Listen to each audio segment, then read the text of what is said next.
비전공자가 자바 국비 지원 들어가실 때 주의해야 될 부분을 좀 정리를 할게요. 정석은 제대로 키우려면 기본 1년, 최상위는 2년이 걸려요. 근데 국비 지원은 5개월에서 6개월이잖아요. 3개월 만에 무언가 개발자가 된다면 정확히 따지면 코더에 가까워요. 6개월 정도는 지나야 프로그래밍을 할 수 있다고 저희는 생각하고요. 기본적으로 어느 정도 프로그래밍이 숙련되게 할 수 있다 1년, 개발까지 제대로 어느 정도 할 수 있다 2년 정도 걸려요. 정확히 따지면 사실 개발은 못 가르쳐요. 기간이 짧아요. 그리고 실제 개발로 제대로 가르치려면 디자이너와 기획자의 도움이 필요합니다. 그래서 소프트웨어 마에스트로 같은 경우 보면은 당연히 길면서도 디자이너 기획자가 있고 어느 정도 공부를 한 사람들이 최상위 과정으로 들어가는 게 소프트웨어 마에스트로, 혹은 보안의 최상위 과정은 BOB입니다. 이번에 상담 오신 분 같은 경우에는 전자공학과라서 C, C++ 코딩 경험이 좀 있으신 분이거든요. 하지만 비전공자로 들어가실 때 꼭 주의하셔야 될 건 선수 과정 어디선가 들으셔야 됩니다. 한 번은 따라 쳐 보셔야 돼요. 사전에 미리 예습을 하셔야 된다는 뜻입니다. 파이썬으로 시작을 하셔서 자바 JSP 따라 치는 것 정도가 정석입니다. 코딩 무경험자가 이거 안 하면 국비 지원 못 따라가요. 근데 왜 국비 지원에서 받아주느냐?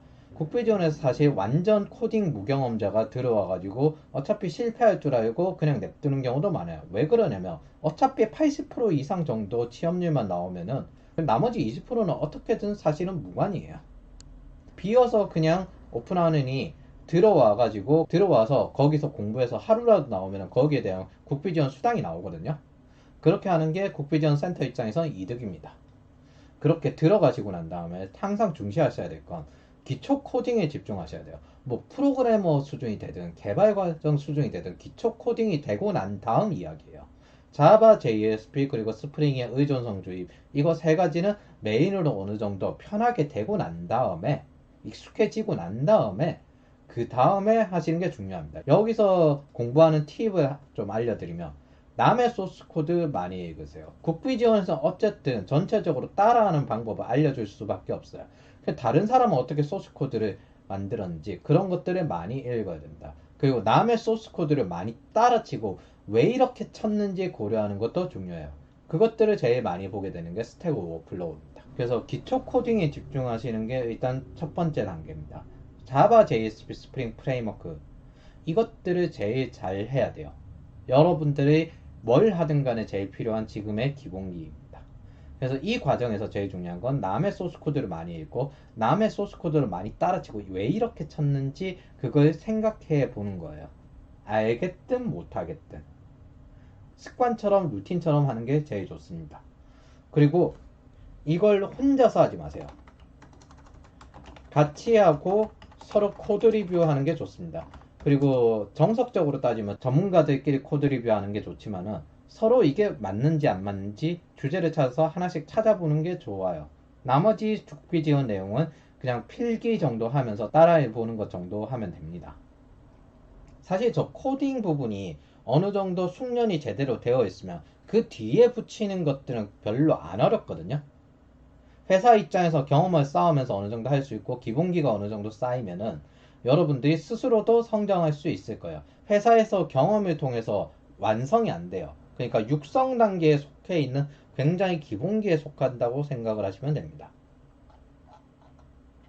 국비 지원 과정을 어느 정도 정리를 해보면은 입문 단계에서 파이썬과 자바, JSP 이걸 한 달 정도씩 해봐야 돼요. 따라치기 정도 수준이라도. 최소한 국비 지원을 따라갈 기초 내용을 미리 해보는 입장이에요. 흔히 이걸 선수 과정이라고 하죠. 그런데 비전공자분들 같은 경우에는 돈을 내기 싫어서 선수 과정이 없는 국비 지원을 많이 찾는 경우가 많아요. 그것 때문에 여러분들이 그냥 실패할 걸 알아도 받아들여지는 단계가 되는 겁니다. 어차피 하겠다고 자기가 했으니까 자기 책임이죠. 사실 이야기를 하면.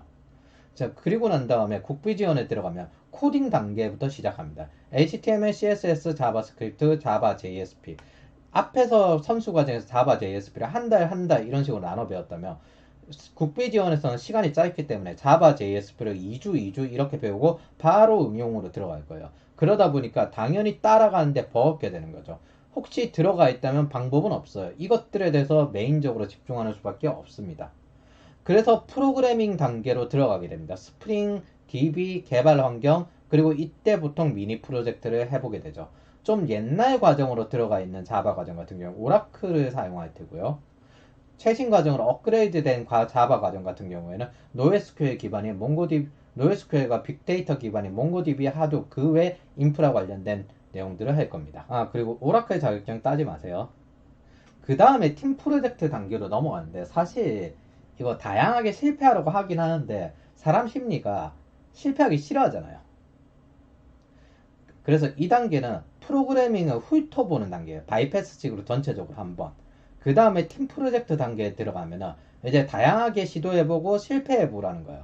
그냥 따라하기 식으로 전체적으로 한번 훑었지만은 여기서부터는 너네들 자유롭게 해보라 하는데, 학원에서 배운 대로 따라하기 식으로 보통 하게 되죠. 그리고 사람들마다 팀으로 하기 때문에 실력이 안 맞아요. 그냥 자기 페이스 지키고, 저는 이 팀 프로젝트 안 믿어요. 원래 그리고 정석대로 하래. 그리고 원래 이걸 정석대로 하려면 모두 다 1인 프로젝트를 할 수 있는 실력 정도는 되어야 됩니다.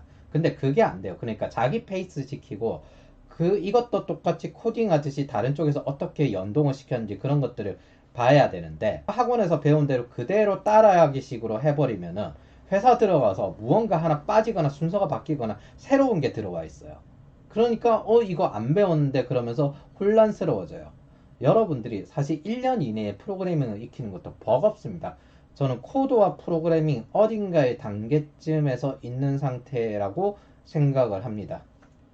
그래서 국비 지원에 들어갔을 때 나머지는 적당히 기록하고 따라 정도 해보고, 코딩을 빡시게 하고 자바 자료 구조 정도의 코테 정도는 해내라 라고 말을 자주 합니다.